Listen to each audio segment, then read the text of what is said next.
All right, so I want to show you how to use station view Raspberry Shake to get a good, or at least an interesting, fall diagram or moment tensor. So these are little things that tell you which way things moved in an earthquake. And it's a very illustrative tool, used in seismology. So we're going to zoom into this earthquake that took place in Berkeley. Here it is. So it helps if the earthquake has happened within the last 24 hours. Otherwise, you're going to be running into heat and trouble. So what's cool about this one, and this really only works if the earthquake has happened within the last 24 hours and you have decent seismic network coverage. So what's cool about this, again, is that all these apply to this situation. All right, so now what you want to do is click on the stations. You could click on the event, and that happens. It'll show you all your stations. Woohoo! And you can click on it and then get a little waveform that you might be able to download.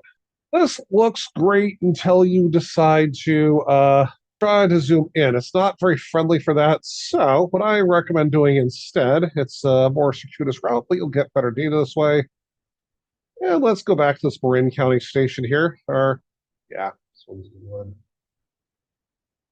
one. Note the station number. Now go to last 24 hours. Boom. And you'll see that if an earthquake has happened in the last 24 hours and this thing loads, time, click right below this red spot here. Boom. Maybe slide it a little. It's better to have this red line just slightly to the left of center, but not perfectly. You'll see why in a moment. There we go. All right. This is better. Now you got a fairly clear record of the event. Let's zoom in a little more. You can see the time axis is getting smaller and smaller here. Oh, there we go. And you can see that now it should be zoomed in enough that you can see the first sense of motion. So in this case, the first sense of motion was up. All right. What I'm going to do here is that one is clearly up. So we're going to dot that in with a little black X here. All right. Now what we're going to do is check out some more of the earthquakes here. Let's see. All right. Close that window out. Let's look around here. And again, it does help that we actually have the actual epicenter. Let's check out this one at Point Reyes Station. There we go. Once again, 24-hour plot. This one I know has good visuals.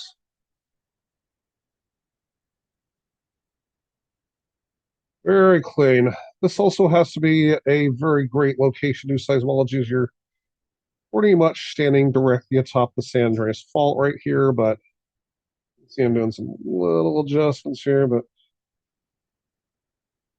there we go. And again, it looks like the first major motion was up, and like some say it's the first, even this little wiggle is a first arrival. A little tricky to wrap one's head about, but that's where it's at. All right, so we're gonna go back to our thing here, put another little black X here. All right, now let's do a couple more of these.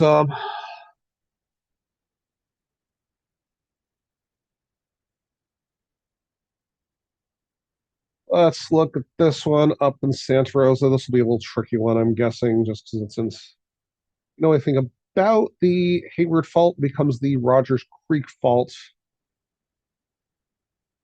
I did not realize these were the same fault back in the day, so.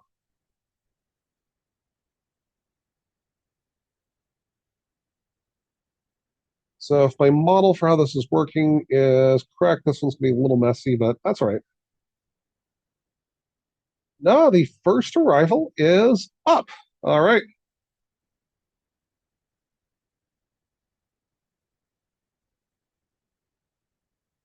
Oh, that one's too far north for us to do anything with. Okay. Yeah.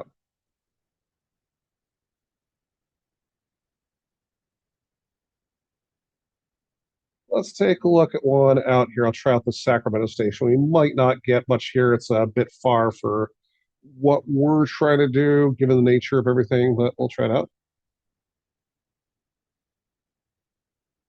Yep.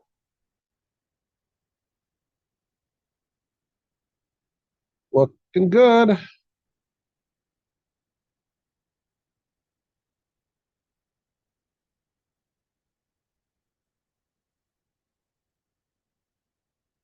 Oh no, look at that. First motion looks decidedly downward. Let's go over to our, yeah, we got it. I was not sure we get that. And again, Sacramento, we're just going to put a white line out here, put a white circle. Perfect. All right. Let's check out, let's see, let's check some other ones. Let's check out this one by Livermore. Let's check out the one by Clayton. Check out this one in the South Bay, and we'll check out a couple of those other ones. Yep. Hopefully, we'll start to see a pattern. Actually, let's check out all these ones in the city first. Yes. All right. Yeah. Let's see what the ones in the city are telling us. This is a little tricky. I think up. Yep. Still up. Yeah. I think definitely still up. All right. Up. Let's check out this one over here. I'm hoping this one's a little different. Yep. Oh, look at that. This one's down. These two are so close, but the first rival, this one's down, the first one's up. All right, let's go back to our gram here. So this one's down. This one over by South San Francisco, and this one over here is up. All right. Isn't that special? Okay, so now we can see there's clearly a line dividing the up and down right here. If you do this right, it'll be a straight line. I'm doing this very crudely on my computer, so it's not. All right, now if this line's correct, let's see if we can check out. We'll check out this one over here, and we'll check out this one in.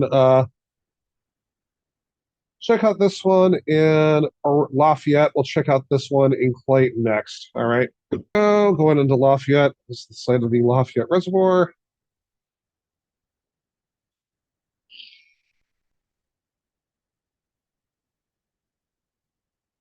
Love House pops up so clearly. Yeah, so Lafayette Reservoir is just, yep, up. Now let's check out the one in Clayton.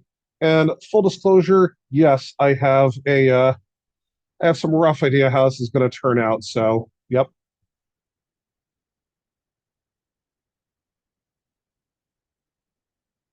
Don't know how the one in Clayton is going to turn out. Just my ability to draw straight lines is not the best. But so remember, the one in Sacramento was down, start off going down. One in Lafayette is up.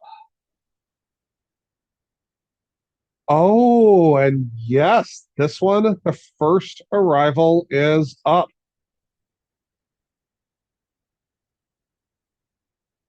So we're going to put this up. So, yeah, the one in Clayton is up.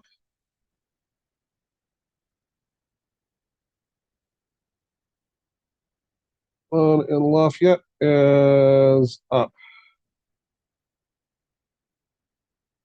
Let's check out this one in Sonoma. That looks like a good data point.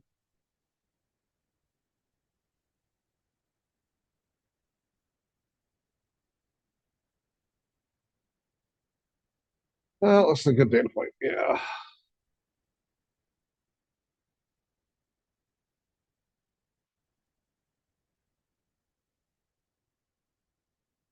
I have family that lives not too far from there. I found them. All right.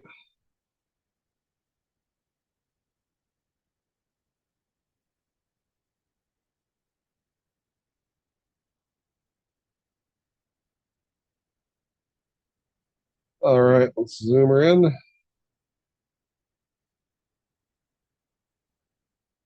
Boom, boom, boom. And yeah, the first arrival in Sonoma is going down. All right.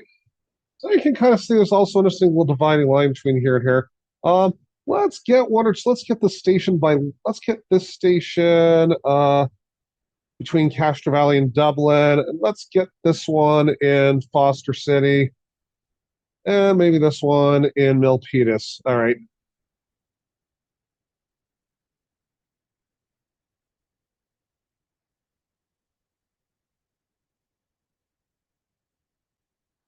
All right, here we go. There's a Castro Valley station.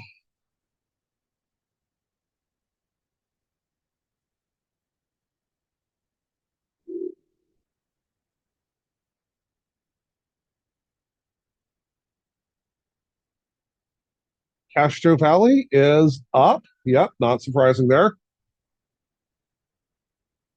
Or I was not surprised. Let's check out Foster City. I'm pretty sure we'll be down. Yep, down. Hey. All right, now let's go to Milpitas, which based on what I know about the Hayward Fault suggests that Milpitas would be is definitely downward. All right. So Foster City and Milpitas are downward and Cache Valley's up. I think we can make our map with this. All right. So you got the down arrow here. So Foster City, Milpitas. Um, and I'm gonna, if we really want to get this right, just right, we should we get the let's see if we get the let's get this one in San Pablo and this one in Union City and this one in Fremont, then we'll call it a day. All right. Um Fremont.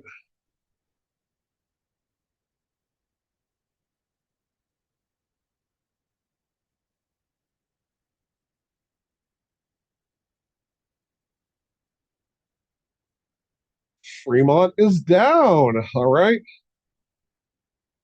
Get Union City.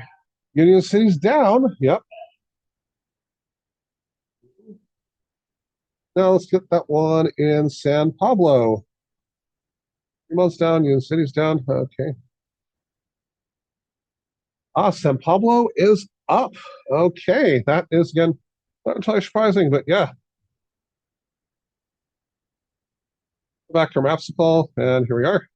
Pablo's up. Union City and Fremont down. Let's get this one just in El Cerrito. Yeah, you can actually see the fault running right along the base of this hill, though it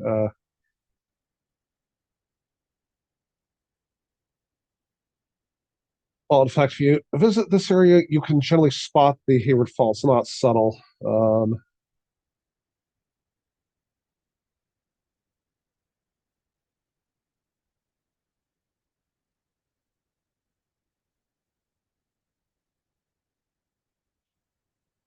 That one is down. Not surprising, just barely, but again, it's that first wiggle. It's not the big wiggle, it's the first little obvious wiggle. All right, cool. That is actually fits the model.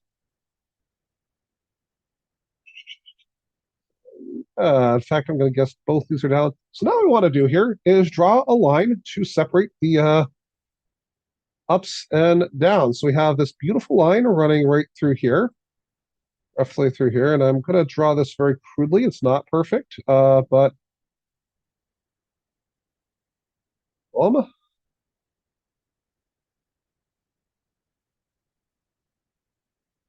yeah. Now, do you see the pattern here?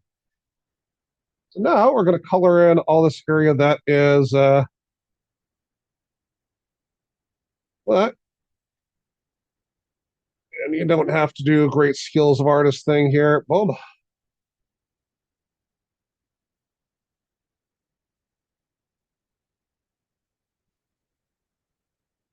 Color in the area that is black over here. And boom, you got your boat. Do you see this pattern here? Yeah, it's looking pretty impressive. Now the other prediction I want to make here, just take one last look at the fault trace around the earthquake zone. That yeah, I noticed the epicenter or the focus. Yeah, the epicenter was actually about 1,000 feet west of the trace of the Hayward Fault in this area. And it was at about 7 kilometers deep, which certainly is within the range of normal values for California earthquakes. So I want to show you. So that suggests the fault is not straight, but tilted a little bit. It's tilted toward the west, which if you understand a little bit more about the mechanics of faults in the Bay Area is entirely consistent with other bits of evidence. But I'm going to check out the now here's the earthquake alert page. Oops.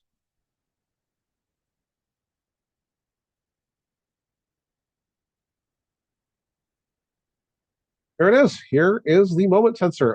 Look at that compared to this. not too bad.